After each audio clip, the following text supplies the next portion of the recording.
മഹാനായ അബൂബക്കർ റളിയല്ലാഹു തആല അൻഹു അദ്ദേഹം പല പേരുകൾ അദ്ദേഹവുമായി ബന്ധപ്പെട്ടുകൊണ്ട് നമുക്ക് കാണുവാൻ സാധിക്കും. അബൂ ബക്കർ, യഥാർത്ഥത്തിൽ ബക്കർ എന്നൊരു കുട്ടി അദ്ദേഹത്തിനില്ല. ബക്കർ എന്ന് പറഞ്ഞു കഴിഞ്ഞാൽ ഒരു നല്ല മുന്തിയ ആണൊട്ടകത്തിന് പറയുന്ന പേരാണ്. ബനു തൈം ഗോത്രക്കാരുടെ നേതാവാണ് മഹാനായ അബൂബക്കർ റളിയല്ലാഹു തആല അൻഹു. ആ നേതൃത്വത്തെ സൂചിപ്പിക്കുന്നതിന് വേണ്ടി അങ്ങനെ ഒരു ആലങ്കാരികമായി കൊണ്ട് അദ്ദേഹത്തിന് ലഭിച്ച പേരാണ് അബൂബക്കർ എന്നുള്ളത്.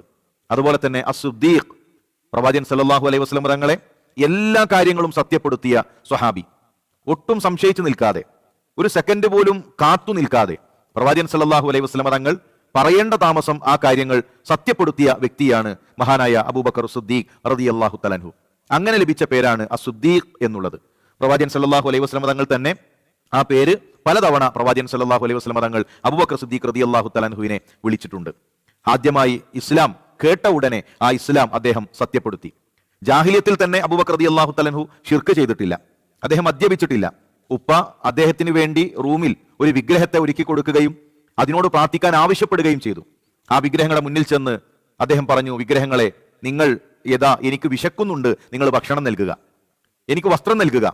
മറുപടി നൽകാത്ത, ഒന്നും ചെയ്യാൻ കഴിയാത്ത ആ വിഗ്രഹങ്ങളെ തച്ചുടച്ച് എനിക്ക് ഭക്ഷണം നൽകാത്ത, അന്നം നൽകാത്ത, വസ്ത്രം നൽകാത്ത ഈ വിഗ്രഹങ്ങളോട് അബൂബക്കർ പ്രാർത്ഥിക്കുകയില്ല എന്ന് ശക്തമായ ശിർക്കിനെതിരെയുള്ള അദ്ദേഹത്തിന്റെ നിലപാട് ജാഹിലിയത്തിൽ തന്നെ അദ്ദേഹം പ്രകടമാക്കിയിരുന്നു.